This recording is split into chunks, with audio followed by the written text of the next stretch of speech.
maaf Bapak Ibu. Assalamualaikum warahmatullahi wabarakatuh. Ya, tadi sudah dijelaskan ya Bu ya. Sebelumnya saya memperkenalkan diri saya terlebih dahulu. Sama saya Novritika. Ibu bisa manggil saya dengan Ibu Tika. Ya, tadi untuk teori tadi sudah dijelaskan oleh senior-senior kami, yaitu Ibu Sri Indrawati dengan Bu Ernalida. Sekarang saya akan memaparkan bagaimana bentuk dari proposal atau proposal PTK itu sendiri seperti apa gitu. Proposal ini terjadi setelah Ibu identifikasi permasalahannya tadi gitu. Jadi Ibu sudah mendapatkan lembar observasi yang sebelumnya sudah dijelaskan oleh Bu Erna. Setelah lembar observasinya Ibu sudah mendapatkan masalahnya, identifikasi masalah, Ibu baru bisa merumuskan proposalnya gitu. Yang pertama, dalam membuat proposal PTK itu, Ibu harus menentukan dulu standar kompetensi atau kompetensi dasarnya apa. Jadi Ibu pahami dulu masalahnya di mana nih, gitu ya kan? Masalahnya di mana? Mungkin tadi ada yang membaca ya Bu ya, yang membaca permasalahannya di awal. Terus kita sudah merancang dulu apa yang akan kita lakukan, gitu. Kalau mungkin bisa menambahkan tadi dari membaca permasalahannya apa. Karena sekarang ini viral ya Bu ya, guru kelas SD kelas 1 itu mengajarkan siswa membacanya itu dengan menyanyi. Ya kan Bu ya? Karena ingatan menyanyi, siswa itu lebih paham gitu. Karena kalau dulu saya ngaji ya, kalau bahas masalah Iqra tadi itu, saya ingat guru ngaji saya mengajarkan seperti ini. Alif di atas A, alif di atas B, gitu. Alif di bawah I ya. Alif depan U. Iya. Saya lupa Bu abjad saya baca tadi Bu ya. Maaf ya Bu ya. Masih muda enggak apa-apa ya Bu ya. Ya. Itu, jadi ingatan bisa Ibu menggunakan metode dengan bernyanyi untuk kelas dasar gitu. Ya, setelah kita tentukan, Ibu uraikan materinya seperti ini. Setiap kegiatan penelitian selalu diawali dengan proposal. Dalam kegiatan penelitian proposal mempunyai kedudukan yang sangat penting karena merupakan gambaran umum tentang tahapan dan langkah-langkah yang akan dilakukan oleh seorang penelitian. Nah, di sini kan ada nanti judul dulu, terus latar belakang masalahnya apa, rumusan masalahnya apa, semuanya akan kita jelaskan di sini Bu dalam proposal PTK. Judul tadi sudah dijelaskan, kalau judul penelitian itu sebaiknya disusun tidak lebih dari 20 kata. Jangan juga berbentuk kalimat ya Bu ya, tapi berbentuk frasa atau klausa. Gitu. Terus contoh judul PTK yang lainnya mungkin tadi sudah dijelaskan, ini ada contoh judulnya lagi, upaya meningkatkan, tadi ditegaskan oleh Bu Sri Indra. Kalau dalam PTK ini kita bukan merubah, tapi meningkatkan. Jadi dari sebelumnya mungkin KKM-nya 65, siswanya ada 30, yang mencapai KKM cuma 3. Dengan PTK itu bisa melebihi dari 3 tadi, mungkin naik di 10 gitu. Naik di 15, naik di 20, kita meningkatkan. Jadi makanya setiap judul PTK itu pasti menggunakan upaya meningkatkan atau peningkatan gitu ya Bu ya. Terus di latar belakang masalah ini biasanya guru banyak keliru Bu ya. Karena apa? Di latar belakang masalah ini seharusnya yang Ibu jelaskan itu adalah permasalahan. Kenapa Ibu mengangkat masalah ini? Apa permasalahannya di awal gitu. Ibu bisa mengatakan jangan juga di latar belakang ini jangan sampai menyalahkan diri sendiri. Ya Bu, karena apa? Mungkin gurunya tidak memahami, gurunya kurang inovasi gitu. Tapi kita apa? Mungkin kita gunakan dalam latar belakang masalah ini yang ditingkatkan itu adalah medianya, metode pengajarannya. Mungkin metode sebelumnya belum cukup relevan untuk meningkatkan kemampuan dari siswa ini. Gitu. Jadi Ibu nggak usah menyalahkan diri sendiri, gurunya menggunakan metode ceramah, gurunya kurang inovasi, gurunya ini gitu. Jadi kalau gurunya berarti kan kita Bu ya, jangan sampai kita menyalahkan diri sendiri. Lebih baik kita karena meningkatkan, berarti kita merubah. Ya kan, kita meningkatkan metode yang kita gunakan. Biasanya kita menggunakan metode ceramah, mungkin Ibu bisa menggunakan metode kata tadi ya, metode dengan bernyanyi, metode gambar, banyak di situ. Nah di sini dijelaskan di latar belakang Bu. Jadi di latar belakangnya apa yang membuat salah satunya mungkin minat baca siswa turun. Kenapa minat baca siswa ini turun? Gitu. Apa penyebabnya? Mungkin metode yang ibu gunakan kurang menarik, gitu. Mungkin metode yang bapak gunakan tidak membuat minat baca siswa itu tidak terpancing, gitu, ya kan? Anak-anak kita belajar membaca nih, nah buka LKS halaman 1, gitu ya kan? Biasa guru-guru gitu ya bu ya, metode ceramahnya gitu ya. Buka ini, coba baca ba, bu, babu, gitu ya kan? Langsung seperti itu. Jadi mungkin metode yang kita gunakan itu salah.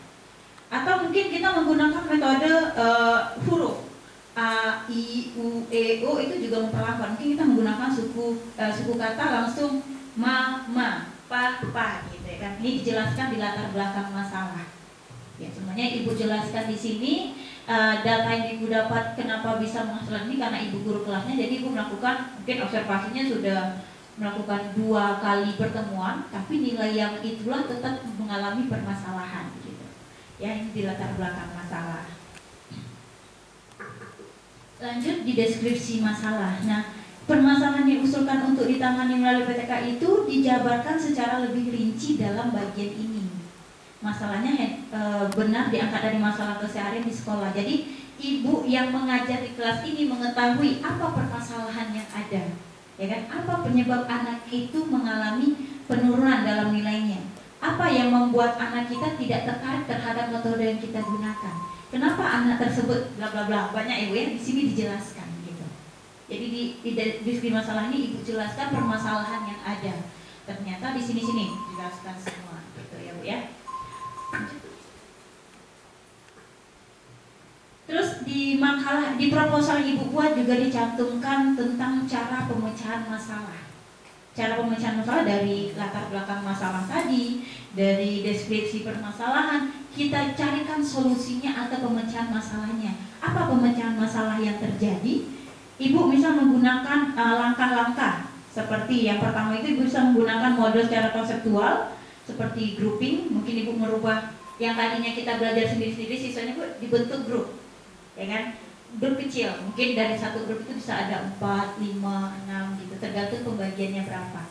Kan situasi kelasnya juga mendukung, gitu ya kan. Jadi kita bisa menyusun atau kita bisa menggunakan planning langkah bagaimana cara mengajar ini. Mungkin kalau biasanya kita terpusat kepada guru, kita rubah cara mengajar kita.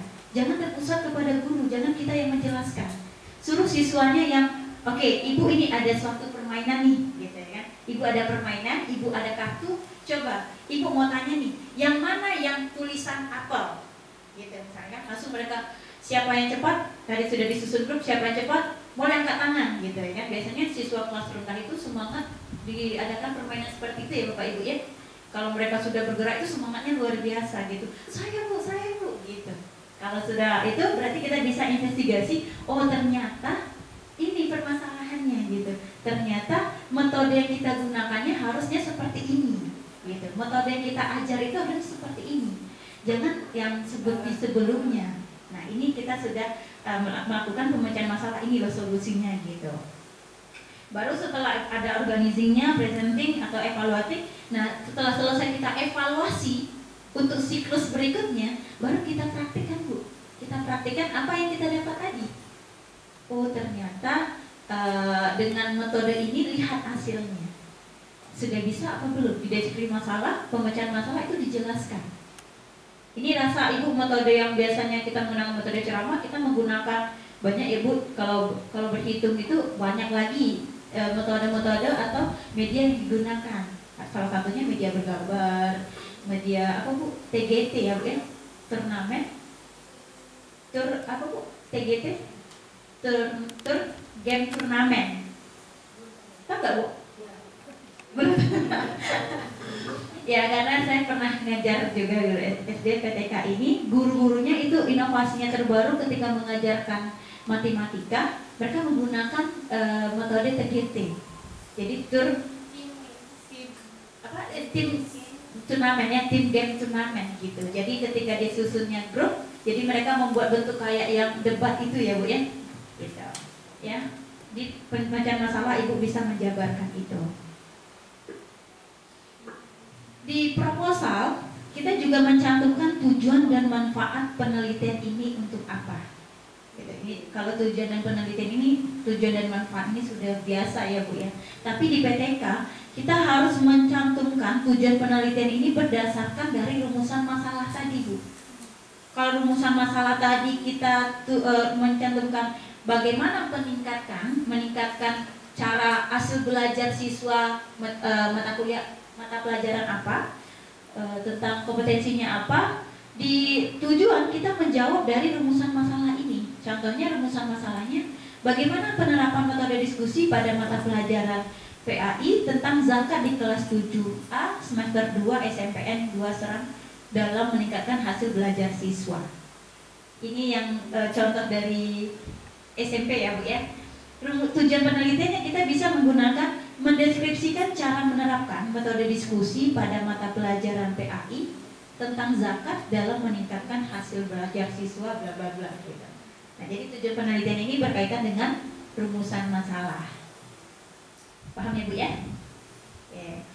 Selanjutnya kita manfaat penelitian. Kalau tadi ada tujuan, sekarang kita membahas tentang manfaat.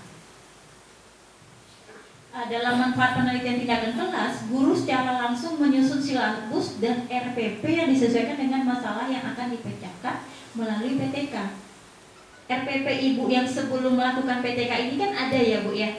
Ada. Nah tapi setelah melakukan observasi tadi, setelah melakukan siklus 1, siklus 2, tentu RPP yang Ibu buat atau silabus langkah-langkah pembelajaran tentu diganti, menyesuaikan dengan apa yang kita akan lakukan di kelas tersebut untuk memperbaiki tindakan gitu, memperbaiki hasil kinerja siswa.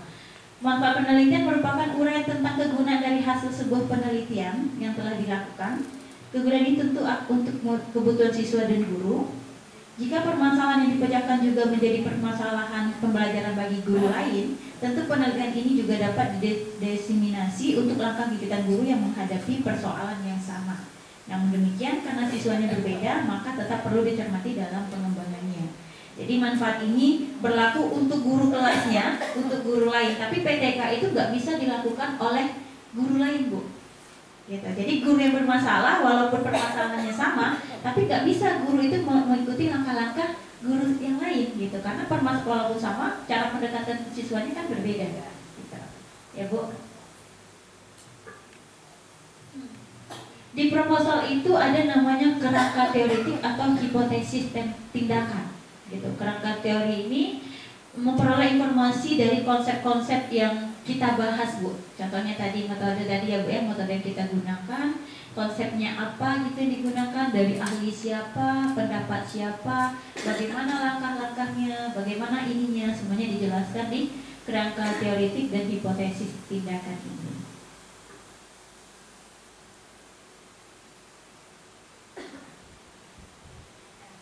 Hipotesis tindakannya Bu ya, misalnya penerapan metode latihan meningkatkan kemampuan Al-Quran siswa SD Cahaya Peradaban Kota Serang.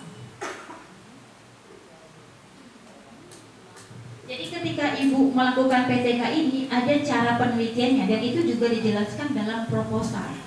Ya Bu ya, proposalnya yang pertama itu rancangan penelitian. Rancangan penelitian tadi adalah lembaran observasi ya Bu, lembaran observasi. Terus subjek dan objek penelitian kita siapa? Itu tergambar dalam judul, siapa subjeknya, siapa objeknya. Prosedur penelitian, langkah-langkah tadi siklus 1, siklus 2 dan seterusnya. Terus instrumen penelitian. Nah, Ibu mau nilai di sini kan tadi dijelaskan oleh Bu Ernalida dengan Bu Sri itu bagaimana mengumpulkan instrumen penelitian, kan ada dari angket sama wawancara tadi ya Bu ya. Bisa kita gunakan itu. Teknik pengumpulan data, bagaimana cara Ibu mengumpulkan hasil belajar siswa tadi menggunakan ini, Ibu jelaskan. Teknik analisis data, dari mana kita tahu kalau kemampuan siswa ini meningkat, dari mana kita tahu gitu. Jadi dari analisis data ini. Terus kriteria keberhasilan tindakan berkaitan dengan KKM yang sudah ditentukan. Ini penjelasannya Ibu ya, subjek penelitian.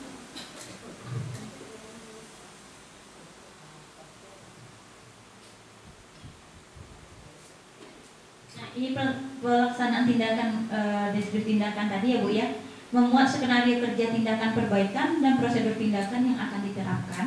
dalam skenario pembelajaran disusun secara rinci karena akan mencerminkan kualitas pelaksanaan tindakan. Jadi dalam proposal PTK tersebut Ibu harus menggambarkan, mendeskripsikan bagaimana pelaksanaannya. Tadi kan ada pelaksanaan di pertemuan pertama, pelaksanaan hari kedua, itu dijelaskan Bu, siklusnya, langkah-langkahnya apa yang dilakukan. Setiap pertemuan itu dijelaskan langkah-langkahnya, tentu gak sama ya Bu ya, berbeda. Itu dijelaskan di proposal PTK.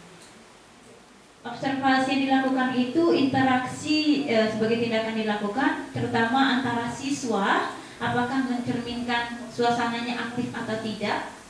Kita merubah metode tadi ya Bu ya. Kalau menurut Ibu metode yang tips TGT tadi nggak sesuai, berarti kita di siklus berikut ini kita ganti lagi medianya. Berarti nggak cocok media ini, kita ganti. Terus refleksi. Nah, refleksi ini setelah kita lakukan siklus, kita perlu refleksi. Refleksi bagaimana, apakah formulasi media atau metode yang kita gunakan ini sudah sesuai belum? Nilai yang seharusnya meningkat itu sudah meningkat belum? Apakah masih sama atau lebih parah? Karena ada penelitian tindakan kelas ini yang nilainya makin turun Bu, gitu, makin turun bukan meningkat. Berarti penelitian kita gagal. Karena dari PTK itu harus meningkatkan hasil belajar gitu. Instrumen dan teknik pengumpulan data ini terkait dengan objek penelitian. Ibu bisa menggunakan pedoman observasi, checklist atau angket, pedoman wawancara, tes, angket dan lain-lain gitu. Ini teknik analisis dan kriteria keberhasilan setelah data terkumpul. Jadi dari teknik pengumpulan data, kalau datanya sudah terkumpul, baru kita bisa menganalisis Bu. Kita analisis data yang sudah ada gitu. Dalam penelitian ini ada yang bersifat kualitatif dan ada yang bersifat kuantitatif gitu. Nah, ini tabel kriteria kita Bu. Ini tergantung ke KKM yang sudah Bapak Ibu sepakati ya. Ada aturannya ya Bu ya. Kriteria KKM-nya, kalau di sini KKM-nya berapa Bu?